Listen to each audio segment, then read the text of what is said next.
दोस्तों, मैं दिव्यांश आप सभी का स्वागत करता हूं आपके अपने चैनल द एग्जाम्स अड्डा में। उम्मीद करता हूं कि आप सभी लोग कुशल होंगे। यूपीजी की आज 7th क्लास है, जहां हम लोग चर्चा करने वाले उत्तर प्रदेश की जलवायु के बारे में। वैसे आप लोगों को इसकी जलवायु से पहले की जितनी भी पीडीएफ है, उम्मीद करते हैं आप लोगों को मिल चुकी होगी। अगर आपको नहीं मिली है तो करना क्या है, सबसे पहले तो कमेंट कर दीजिएगा अपने मन मुताबिक जैसे आपकी लगे। और उसके बाद क्या करना है, आपको एक नंबर आपको दिया गया था 9889057003।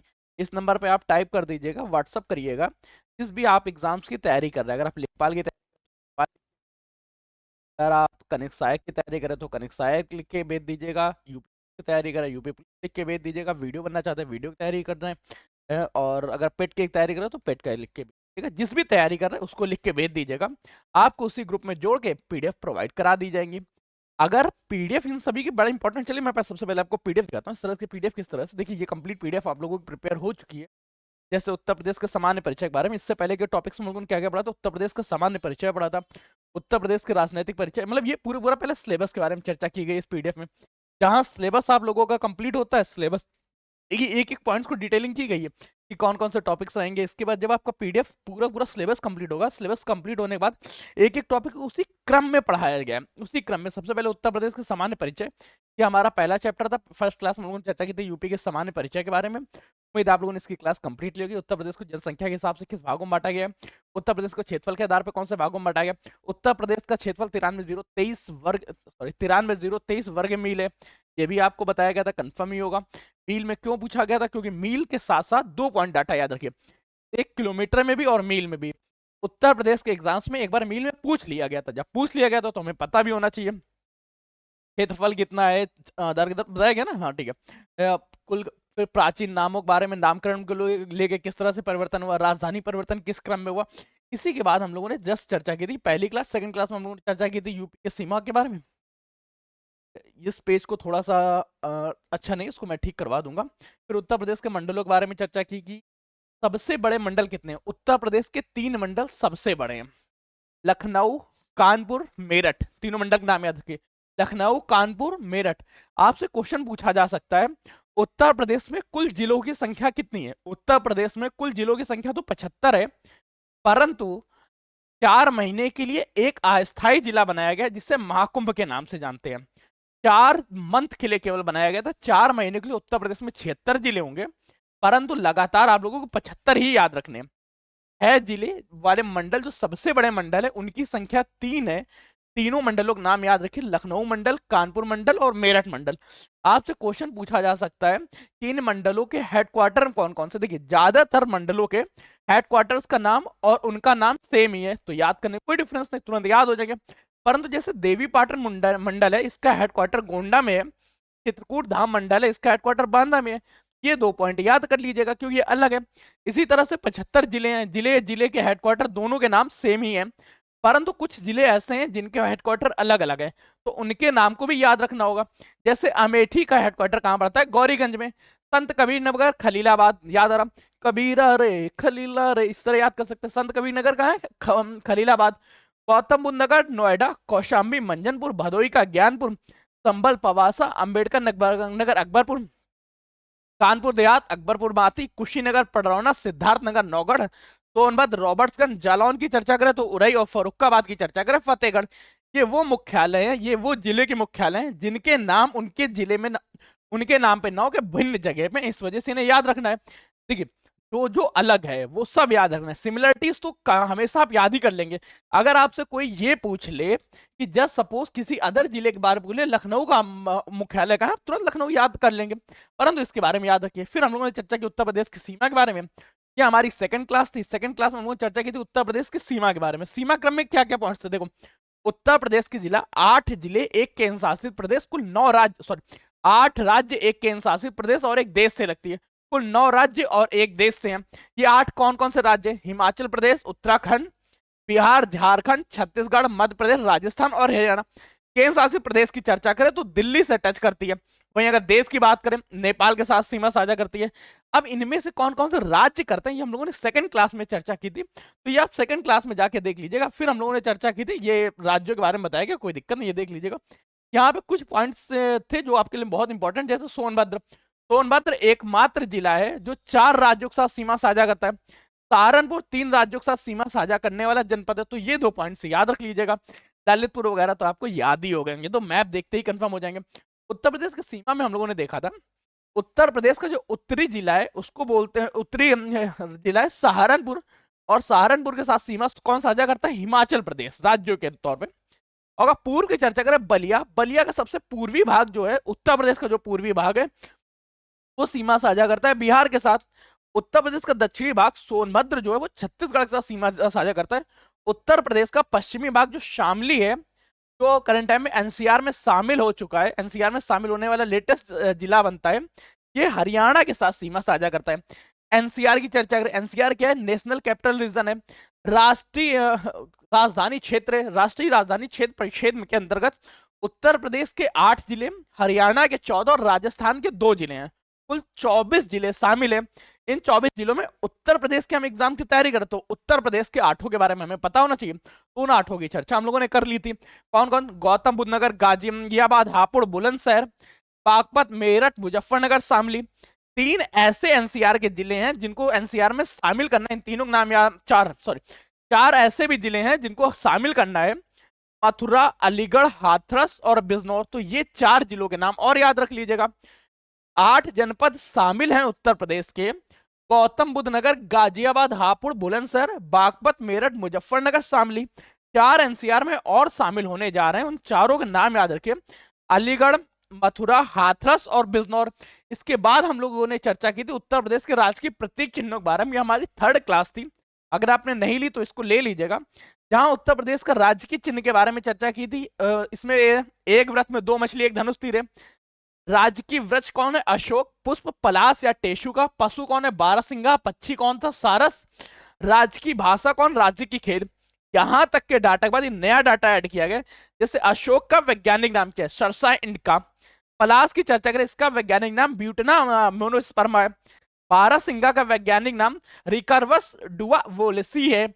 और सारस की चर्चा करें, सारस का वैज्ञानिक नाम एंटीगोनी एंटीगोनी है। 2 बार एंटीगोनी का रिपीटेशन है। ये डाटा और याद रख लीजिएगा, अभी तक किसी एग्जाम में नहीं पूछा गया, पर उम्मीद है कि भविष्य में पूछा जा सकता, तो ये भविष्य का डाटा रहेगा जो आपके एग्जाम्स में पूछा जाएगा। इसके बाद हम लोगों ने चर्चा की थी, हमारी शायद 4th क्लास थी, जहां से हम लोगों ने चर्चा की थी उत्तर प्रदेश का भौतिक परिचय। ये 4th और 5th क्लास में चर्चा की थी। उत्तर प्रदेश का भौतिक परिचय किस प्रकार से है, उत्तर प्रदेश का भौतिक परिचय में कौन कौन से पॉइंट्स हैं, इन सभी के बारे में चर्चा की थी। उत्तर प्रदेश की मृदा के बारे में हम लोगों ने शायद 5वीं क्लास में चर्चा की। और ये पूरा का पूरे पीडीएफ है, ये पीडीएफ आप लोगों को मिल चुकी है, नहीं मिली है तो आप लोगों को करना क्या है, एक नंबर है आपके पास 9889057003, इस नंबर पे आपको व्हाट्सएप करना है। व्हाट्सएप क्या करना है, आप जिस भी एग्जाम्स की तैयारी करें उस एग्जाम्स का नाम लिख दीजिएगा। अगर आप कनिष्क सहायक कर रहे कनिष्क सहायक लिख दीजिएगा, लेखपाल के कर रहे लेखपाल लिख के भेज दीजिएगा, अगर आप वीडियो बनना चाहते हैं वीडियो लिख के भेजिए, वीपीओ बनना चाहते हैं वीपीओ लिख के भेज दीजिएगा, तो आपको इसी ग्रुप में जोड़ दिया जाएगा जहां पे सारी पीडीएफ सेंड की गई थी। टेलीग्राम, व्हाट्सअप दोनों जगह से आप विजिट कर सकते हैं। और चैनल को लाइक कर देना, शेयर कर देना, सब्सक्राइब कर देना, दोस्तों शेयर जरूर कर देना, क्योंकि आपका एक एक शेयर हमें मोटिवेशन करता है। और हाँ, कमेंट करना मत भूलना, कमेंट भी अच्छा लगता है यार, ठीक है। जितना आप हमें प्रमोट करेंगे वैसे ही इस तरह का सारा कंटेंट आप लोगों के लिए फ्री ऑफ कॉस्ट अवेलेबल कराऊंगा। एग्जाम अड्डा का एकमात्र स्लोगन है कि आप सभी लोगों को फ्री में तैयारी कराएंगे, बहुत अच्छे से तैयारी कराएंगे। अगर कभी बैच फीस, देखिए बात यह कि हमारे यहाँ के खुद के खर्चे नहीं चल पाते, अगर इसकी जरूरत पड़ी तो आपसे न्यूनतम बैच लिया जाएगा, जो जिस वजह से केवल हमारे खर्चे निकल जाएंगे, बाकी कुछ नहीं चाहिए। यहाँ आप कहीं एक टाइटल भी आ रहा होगा, मन हो तो शेयर कर दीजिए, नहीं तो कोई दिक्कत नहीं। देखिए पठारों के बारे में चर्चा की, मृदा के बारे में चर्चा, अच्छा मृदा भी हो गई, चलिए अब हम लोग मृदा से आगे बढ़ते हैं। 1 सेकंड, ठीक है। उत्तर प्रदेश की जो मृदा थी, ये शायद हमारी 5th क्लास थी और 6th क्लास थी, ये टॉपिक हम लोगों ने 2 क्लास में कवर कराया था, 5th और 6th क्लास के रूप में। तो 5th क्लास भी आप लोगों ने देख ली होगी, 6th क्लास भी देख ली होगी, नहीं देखिए तो वहां तक पहुंच जाइएगा, इन सभी का डाटा आप लोगों को मिल जाएगा और जल्द से जल्द मिल जाएगा। बस आप लोग को करना क्या, छोटे छोटे से काम करने हैं आपको। मैं थोड़ा सा और स्क्रॉल कर लूँ, खाद्य मृदा, मृदा, ये सारे टॉपिक्स पढ़ा चुके थे, इन सभी टॉपिक्स को हम लोग पढ़ चुके थे। और हाँ, अगर आपके मन में कोई नए सजेशंस हैं, कुछ नए इंप्रूवमेंट्स चाहते हैं, तो आप लोग वो बताइएगा, आपके लिए वो सारे इंप्रूवमेंट सजेशंस करने के लिए, फॉलो करने के लिए हम लोग यहाँ बैठे हैं। हम लोग लगातार आपकी चीज़ों को फॉलो अप करेंगे। अब आज की क्लास में हम लोग चर्चा करेंगे उत्तर प्रदेश की जलवायु के बारे में। विंध्य पर्वत हो गया, अरावली से पर्वत श्रृंखला हो गई, बुंदेलखंड के बारे में होगा, उत्तर प्रदेश के अन्य मृदाओं के बारे में, उत्तर प्रदेश की मृदाओं के, देखिए अन्य मृदाओं से भी क्वेश्चन पूछा जाता है और कभी कभी मृदा क्षेत्र से भी, मृदा के स्थानीय नाम के बारे में ध्यान दीजिए, ये टॉपिक थोड़ा सा अच्छा हो जाता है। जैसे बांगर मृदा को पुरानी जलोढ़ मृदा, उपहार मृदा, दोमट मृदा, मटियार और बलुई दोमट कहते हैं। खादर मृदा की चर्चा करें, बलुआ, नवीन जलोढ़, कछार, दोमट, मटियार, सिल्ट, बलुआ। ऊसर मृदा की चर्चा करें, रेह, बंगर और कल्लर। बुंदेलखंडी मृदा की चर्चा करें, लाल, परवा, माड़ और भौट। काली मृदा जो होता है इसे भूण मृदा भी कहते हैं। और इसी के साथ जिले वाइज हर जिले में कौन कौन सी मृदा मुख्य तौर पे पाई जाती है, मेजोरिटी क्रम में पाई जाती है, इस बारे में चर्चा की। मृदा से संबंधित तीन समस्याएं हैं, जलवायु, जल परिवर्तन, मृदा परिवर्तन, जल भंडारण और उर्वरता शक्ति में कमी आ पाना। जल अपर्दन का मतलब क्या है, जल के माध्यम से मिट्टी का क्षरण हो जा रहा है। वायु अपर्दन मतलब वायु के माध्यम से क्षरण होता जा रहा है और लगातार उसकी उपजाऊपनता, जो उर्वरता क्षमता है, वो कम होती जा रही है। ये मुख्य रीजन है। इसके बाद चर्चा करते हैं आज उत्तर प्रदेश की जलवायु के बारे में। सबसे पहले जलवायु का लेटर देखो। जलवायु होती क्या है, किसी भी स्थान विशेष की 30, 40, 50 से लंबे समय तक एक जैसी मौसमी दशाओं के वर्णन को जलवायु कहते हैं। अगर उत्तर प्रदेश की जलवायु के बारे में चर्चा करें तो कई लोगों ने अलग अलग मत दिए हैं, परंतु मुख्य रूप से आपको ध्यान रखना है उष्ण कटिबंधीय मानसूनी जलवायु, ये उत्तर प्रदेश की जलवायु है। आपको क्या याद रखना है, उष्ण कटिबंधीय मानसूनी जलवायु। अगर अलग अलग लोगों की चर्चा करें, जैसे कोपेन कहते हैं कि उत्तर प्रदेश की जलवायु शुष्क शीत वाली मानसूनी जलवायु। ट्युअर्थी कहते हैं कि आर्द्र उष्ण कटिबंधीय जलवायु है। आरएल सिंह कहते हैं कि निम्न जलवायु है। इन तीनों में से अगर आपके एग्जाम्स में आ जाए तो यह मत ही लगाना, ये मोस्ट सुटेबल है। अगर ये ऑप्शंस ना आ जाए तो इनके क्रम में जाइएगा, परंतु मुख्य क्वेश्चन जवाब यही रहेगा, उत्तर प्रदेश की जलवायु उष्ण कटिबंधीय जलवायु है। रीजन क्या है, रीजन इसका है केवल और केवल कर्क रेखा के ऊपर हमारी स्थिति है, जिस वजह से इसकी अक्षांशीय रेखा के हिसाब से उपोष्ण कटिबंधीय जलवायु बन जाती है। उपोष्ण कटिबंधीय बन सकती थी पूर्णता, परंतु होता क्या है, उत्तर प्रदेश के उत्तर में हिमालय नाम का पर्वत है और इस हिमालय पर्वत के कारण जो ठंडी हवाएं आ रही होती, इसलिए ठंडी हवाएं नहीं आ पाती। जब ठंडी हवाएं नहीं आ जाती तो उपोष्ण लेटर यहां से ना लगा के हम लोग हमेशा इसे उष्ण कटिबंधीय मानसूनी जलवायु कहते हैं। क्या बोलते हैं, उत्तर प्रदेश की जलवायु कौन सी, उत्तर प्रदेश की जलवायु उष्ण कटिबंधीय मानसूनी जलवायु है। कभी कभी अगर ये ऑप्शंस ना मिलता है तब आप तीन ऑप्शंस और याद रखिएगा। कोपेन कहते हैं शुष्क शीत वाली मानसूनी जलवायु है। ट्युअर्थी कहते हैं आर्द्र उष्ण जलवायु है। आरएल सिंह कहते हैं निम्न जलवायु है। तो ये पॉइंट्स और देख लीजिएगा। इसके बाद ध्यान रखिए अक्षांशीय दृष्टि से हम कर्क रेखा के ऊपर स्थित है, इस वजह से उपोष्ण जलवायु होनी चाहिए, परंतु उपोष्ण जलवायु इसलिए नहीं होती क्योंकि हिमालय के कारण, जो हिमालय पर्वत है, यहाँ से साइबेरिया से चलने वाली ठंडी हवाएं नहीं प्रवेश कर जाती, इसलिए इसे उष्ण शुष्क उष्ण कटिबंधीय मानसूनी जलवायु कहते हैं। अगर ऋतुओं की चर्चा करें, उत्तर प्रदेश में मुख्य रूप से 3 ऋतुएं हैं। तीनों ऋतुओं के नाम याद रखिए, ग्रीष्म ऋतु, शीत ऋतु तथा ग्रीष्म शीत तथा वर्षा ऋतु। ग्रीष्म ऋतु में टेम्परेचर 42 डिग्री तक चला जाता है। शीत ऋतु में उत्तर प्रदेश का टेम्परेचर लगभग 4 डिग्री तक आ जाता है। और वर्षा ऋतु की चर्चा करें तो बड़ा सुहाना मौसम होता है, एकदम पकौड़े खाने का मन कर जाता है। ठीक है, चलिए ग्रीष्म ऋतु, शीत ऋतु और वर्षा ऋतु। ओह, ग्रीष्म, वर्षा और शीत तीनों याद रख सकते हैं। अब तीनों के बारे में थोड़ी थोड़ी डिटेल देख लेते हैं। जैसे शीत ऋतु की चर्चा करें, शीत ऋतु का साकार काल होता है, ये नवंबर से लेकर फरवरी के मंथ तक रहता है और इसमें जनवरी जो वर्तमान समय का महीना चला, ये सबसे ठंडा महीना माना जाता है। यहाँ पे तापमान मैक्सिमम 28 डिग्री तथा न्यूनतम तापमान 13 डिग्री तक रहता है। वर्तमान समय में तो 6 और 10 डिग्री भी देखने को मिलता है दक्षिणी पहाड़ी और पठारी क्षेत्रों में। वर्षा ऋतु के बारे में चर्चा करें, वर्षा ऋतु के बारे में चर्चा करें, ये वर्षा ऋतु के बारे में नहीं चर्चा होनी है अभी। यहाँ पे आपको ध्यान रखना है शीत ऋतु में जो वर्षा होती है ये किस वजह से होती है। देखिए, भूमध्य सागर के बारे में चर्चा करिए। भूमध्य सागर से उत्पन्न होने वाली चक्रवात जब भारत में प्रवेश करते हैं तो उत्तर प्रदेश के पश्चिमी क्षेत्रों में लगभग 10 सेंटीमीटर तक वर्षा होती है और यह वर्षा मवाट कहलाते हैं। सॉरी, ठीक है, कंफर्म हुआ डाटा क्या है। शीत ऋतु में होने वाली वर्षा को मवाट कहते हैं, जिसका मुख्य रीजन भूमध्य सागर में उत्पन्न होने वाला चक्रवात है। ग्रीष्म ऋतु देख लो, ग्रीष्म ऋतु क्या है, ग्रीष्म ऋतु का मतलब ये सूर्य कर्क रेखा की ओर बढ़ता जाता है, इसलिए यहाँ पे, सॉरी एक सेकंड का होल्ड दे दो जरा, मैं आता हूँ।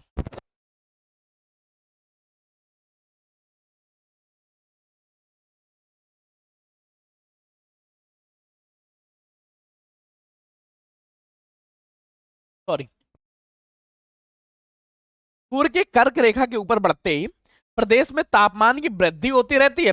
प्रदेश में ये जो तापमान है ये 40 से लेके 47 डिग्री तक पहुंच जाता है। अगर आपसे क्वेश्चन बोले उत्तर प्रदेश का सबसे गर्म क्षेत्र जो है वो आगरा और झांसी है, और सबसे कम गर्म होता है बरेली क्षेत्र। 2 पॉइंट्स याद रखिए। गर्मी के मौसम में कुछ गर्म हवाएं चलती हैं जिसको लू कहते हैं। शीत ऋतु में होने वाली वर्षा क्या कहते हैं? मवाट रीजन भूमध्य सागर में उत्पन्न हुआ चक्रवात।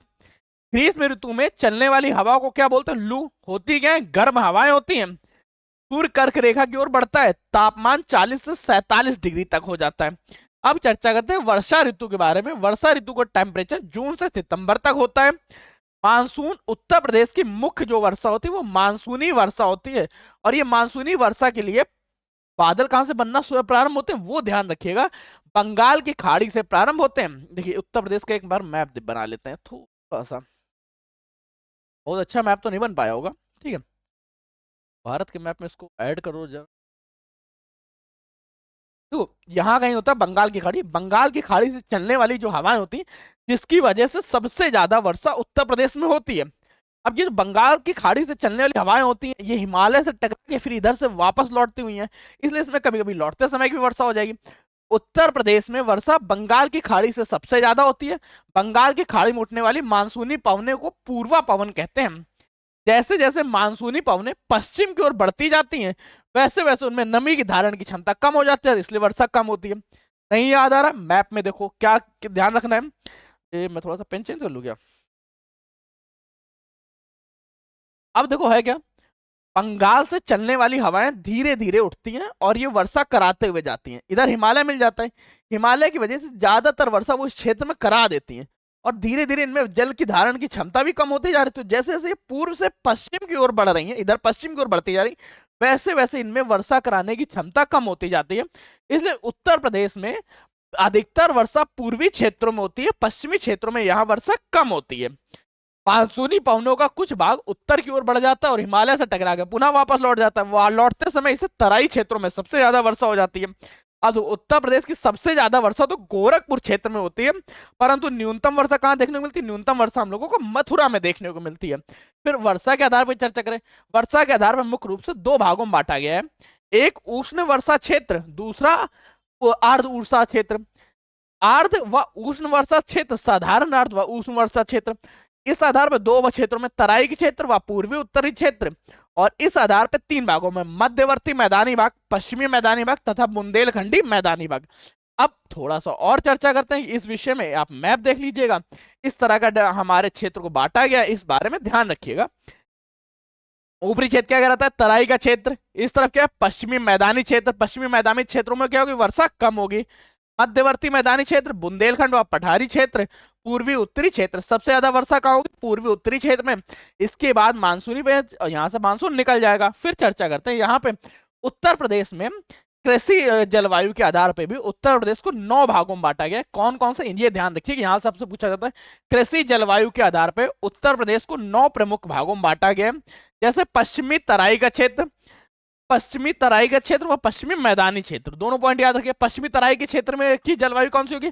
आर्द्र उपोष्ण कटिबंधी। और वहीं जो पश्चिमी मैदानी क्षेत्र किसकी? उपोष्ण कटिबंधी। यहाँ गेहूं धान गन्ना ज्यादा हो रहा होगा, यहाँ गेहूं बाजरा और गन्ना ज्यादा हो रहा होगा। मध्य पश्चिमी क्षेत्र के बारे में चर्चा करें। मध्य पश्चिमी क्षेत्र की जलवायु सामान्य रूप से कम वर्षा यहाँ होगी और गन्ना आलू व गेहूं ज्यादा हो रहा होगा। बुंदेलखंडी क्षेत्रों की शुष्क जलवायु होगी, जहां शुष्क होगी वहां ज्वार बाजरा तिलहन इत्यादि प्रमुख तौर पर होगा।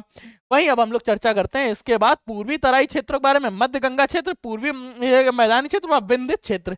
अगर पूर्वी तराई क्षेत्र की चर्चा करेंगे तो यहाँ की जलवायु आर्द्र उच्च होगी, धान गेहूं मक्का ज्यादा होगा।